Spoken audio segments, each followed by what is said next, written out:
ತಮಿಳು ನಟ ದಳಪತಿ ವಿಜಯ್ ರಾಜಕೀಯಕ್ಕೆ ಎಂಟ್ರಿ ಕೊಟ್ಟಿದ್ದಾರೆ. ಹೊಸ ಪಕ್ಷವನ್ನ ಘೋಷಿಸಿದ್ದಾರೆ ತಮಿಳು ನಟ ದಳಪತಿ ವಿಜಯ್.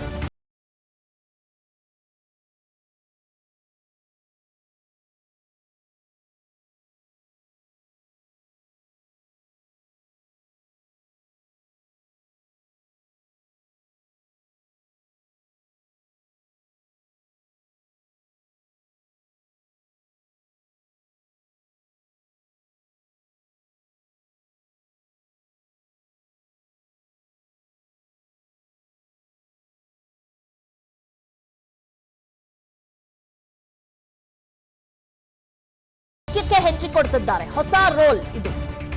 ತಮಿಳು ನಟ ದಳಪತಿ ವಿಜಯ್ ರಾಜಕೀಯಕ್ಕೆ ಎಂಟ್ರಿ ಕೊಟ್ಟಿದ್ದಾರೆ. ಹೊಸ ಪಕ್ಷವನ್ನ ಕೂಡ ಘೋಷಿಸಿದ್ದಾರೆ.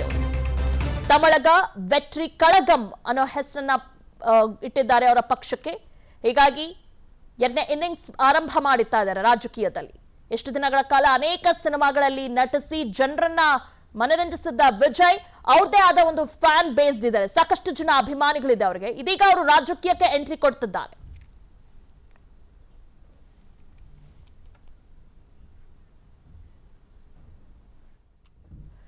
ಯಾವುದೇ ಪಕ್ಷದ ಬೆಂಬಲ ಪಡೆಯದೆ ಸ್ವತಂತ್ರವಾಗಿ ಸ್ಪರ್ಧೆ ಮಾಡಬೇಕು. ಸ್ವತಂತ್ರ ಸ್ಪರ್ಧೆಗೆ ಇದೀಗ ದಳಪತಿ ವಿಜಯ್ ನಿರ್ಧರಿಸಿದ್ದಾರೆ.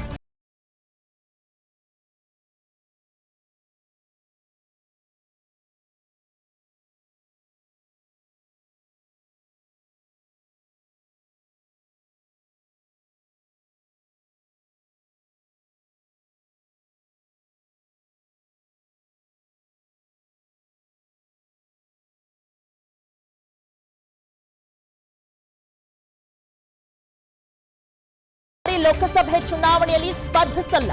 2026ರ ತಮಿಳುನಾಡು ವಿಧಾನಸಭೆ ಎಲೆಕ್ಷನ್ ನಲ್ಲಿ ಸ್ಪರ್ಧೆ ಮಾಡಲಿದ್ದಾರೆ. ತಮಿಳು ನಟ ದಳಪತಿ ವಿಜಯ್ ಹೇಳಿಕೆಯನ್ನ ನೀಡಿದ್ದಾರೆ. ಭ್ರಷ್ಟಾಚಾರ ನಿರ್ಮೂಲನೆಯೇ ನಮ್ಮ ಗುರಿ ಅಂತ ವಿಜಯ್ ಹೇಳಿದ್ದಾರೆ. ಎಲ್ಲಾದ್ರ ಬಗ್ಗೆ ಡೀಟೇಲ್ಸ್ ಅನ್ನ ನೀಡ್ತಾರೆ ನಮ್ಮ ಪ್ರತಿನಿಧಿ ಲೀನಶ್ರೀ. ತಮಿಳು ಸಿನಿಮಾಗಳಲ್ಲಿ ನಟಿಸಿ ಅವ್ರದೇ ಆದಂತ ಸಾಕಷ್ಟು ಜನ ಅಭಿಮಾನಿಗಳು ಇದ್ದಾರೆ ವಿಜಯ್ ದಳಪತಿಗೆ. ಈಗ ಅವರು ಹೊಸ ಪಕ್ಷದ ಹೆಸರನ್ನ ಘೋಷಿಸಿದ್ದಾರೆ. ಅವರ ರಾಜಕೀಯ ಎಂಟ್ರಿ ಬಗ್ಗೆ ಹೇಳೋದಾದ್ರೆ ಅಪ್ಡೇಟ್ಸ್. ಎಸ್ ದಿವ್ಯಾ, ಈಗ ಲೋಕಸಭಾ ಚುನಾವಣೆ ನಡೆಯೋದಕ್ಕೆ ಇನ್ನೇನು ಕೆಲವು ತಿಂಗಳು ಮಾತ್ರ ಬಾಕಿ ಇದೆ. ಅದಕ್ಕಿಂತ ಮುಂಚೆನೆ ಈಗ ತಮಿಳಿನ ಸೂಪರ್ ಸ್ಟಾರ್ ದಳಪತಿ ವಿಜಯ್ ಅವರು ತಮಿಳಗ ವೆಟ್ರಿ ಕಾಳಗಂ ಅನ್ನುವಂತಹ ಒಂದು ಹೆಸರಿನ ರಾಜಕೀಯ ಪಕ್ಷವನ್ನ ಇವತ್ತು ಅಧಿಕೃತವಾಗಿ ಘೋಷಣೆಯನ್ನ ಮಾಡಿದ್ದಾರೆ. ಈ ಹಿಂದೆಯೂ ಕೂಡ ಸಾಕಷ್ಟು ಬಾರಿ ಅವರು ರಾಜಕೀಯಕ್ಕೆ ಎಂಟ್ರಿ ಆಗ್ತಾರೆ ಅನ್ನುವಂತಹ ಒಂದು ಮಾತುಗಳು ಕೇಳಿ ಬರ್ತಾನೆ ಇತ್ತು. ಈಗ ಅವರು ಅಧಿಕೃತವಾಗಿ ಈ ಪಕ್ಷವನ್ನ ಘೋಷಣೆ ಮಾಡಿದ್ದಾರೆ. ಆದ್ರೆ ಈ ಲೋಕಸಭಾ ಚುನಾವಣೆಗೆ ಅವರು ಸ್ಪರ್ಧಿಸುವುದಿಲ್ಲ. ಮುಂಬರುವ 2026ರ ವಿಧಾನಸಭಾ ಚುನಾವಣೆಯಲ್ಲಿ ಸ್ಪರ್ಧಿಸಿ ಗೆಲ್ಲುವುದು ಮತ್ತು ಮೂಲಭೂತ ರಾಜಕೀಯ ಬದಲಾವಣೆ ತರುವುದೇ ತಮ್ಮ ಗುರಿಯಾಗಿದೆ. ಇದನ್ನೇ ಜನರು ಕೂಡ ಬಯಸಿದ್ದಾರೆ ಅಂತ ಅವರು ಕೂಡ ಹೇಳಿದ್ದಾರೆ. ಹಾಗಾಗಿ ಅವರ ಈ ರಾಜಕೀಯ ಎಂಟ್ರಿ ಏನಿದೆ ಸಾಕಷ್ಟು ಕುತೂಹಲಕ್ಕೂ ಕೂಡ ಕಾರಣ ಆಗ್ತಾ ಇದೆ. ತಮಿಳುನಾಡಿನ ರಾಜಕೀಯವನ್ನ ಗಮನಿಸುವುದಾದ್ರೆ ಸಾಕಷ್ಟು ಸಿನಿ ನಟರು ರಾಜಕೀಯಕ್ಕೆ ಬಂದು ಅಲ್ಲಿ ಸಕ್ಸಸ್ ಆದಂತಹ ಸಾಕಷ್ಟು ಉದಾಹರಣೆಗಳಿದೆ. ತಮಿಳುನಾಡಿನ ಸಿಎಂ ಆಗಿದ್ದಂತಹ ಜಯಲಲಿತಾ ಅವರು ಕೂಡ ಸಿನಿಮಾ ನಟಿ ಆಗಿದ್ರು. ಅದ್ಭುತವಾದಂತಹ ಒಂದು ರಾಜಕೀಯ ಹಿನ್ನೆಲೆಯನ್ನ ಹೊಂದಿದ್ದಾರೆ. ಅಮ್ಮ ಅಂತಾನೆ ಅವರು ಅಲ್ಲಿ ಕರೆಸಿಕೊಳ್ತಾ ಇದ್ದಾರೆ. ಎಂಜಿಆರ್ ಅವರು ಕೂಡ ಅಷ್ಟೇ. ಈಗ ಉದಯನಿಧಿ ಸ್ಟಾಲಿನ್ ಅವರ ಪುತ್ರ ಅಂದ್ರೆ ಅಲ್ಲಿನ ಸಿಎಂ ಅವರು ಕೂಡ ಅವರ ಮಗ ಕೂಡ ಸಿನಿಮಾ ಹಿನ್ನೆಲೆಯನ್ನ ಹೊಂದಿರುವವರು. ಹಾಗೆ ವಿಜಯಕಾಂತ್ ಅವರು ಮೊನ್ನೆ ಅಷ್ಟೇ ತೀರ್ಕೊಂಡ್ರು. ಅವರು ಕೂಡ ತಮ್ಮದೇ ಆದಂತಹ ಒಂದು ಛಾಪನ್ನ ಮೂಡಿಸಿದ್ದಾರೆ. ಈಗ ಹೊಸದೊಂದು ಭರವಸೆ ಅಂತ ಹೇಳಿದ್ರೆ ಅದು ತಮಿಳಿನ ದಳಪತಿ ವಿಜಯ್ ಅವರ ಈ ರಾಜಕೀಯ ಎಂಟ್ರಿ ಸಾಕಷ್ಟು ಕುತೂಹಲಕ್ಕೂ ಕೂಡ ಕಾರಣ ಆಗ್ತಾ ಇದೆ. ತಮಿಳುನಾಡಿನಲ್ಲಿ ಹಲವು ಬದಲಾವಣೆಗಳನ್ನ ಮಾಡಬೇಕು ಅನ್ನುವಂತಹ ಒಂದು ಮಹದಾಸೆಯನ್ನ ಇಟ್ಕೊಂಡಿದ್ದಾರೆ. ಅವರ ಸಿನಿಮಾಗಳಲ್ಲೂ ಕೂಡ ಗಮನಿಸಬಹುದು. ಸರ್ಕಾರ ಅನ್ನುವಂತಹ ಒಂದು ಸಿನಿಮಾದಲ್ಲಿ ನಟಿಸಿದ್ರು. ರಾಜಕೀಯ ಪಕ್ಷಗಳು ಯಾವ ರೀತಿ ಕೆಲಸ ಮಾಡುತ್ತೆ, ಜನರಿಗೋಸ್ಕರ ಯಾವ ರೀತಿ ನಾವು ಕೆಲಸ ಮಾಡ್ಬೇಕು ಅನ್ನುವಂಥದ್ದನ್ನ ಸಿನಿಮಾದಲ್ಲೂ ಕೂಡ ತೋರಿಸಿದ್ರು.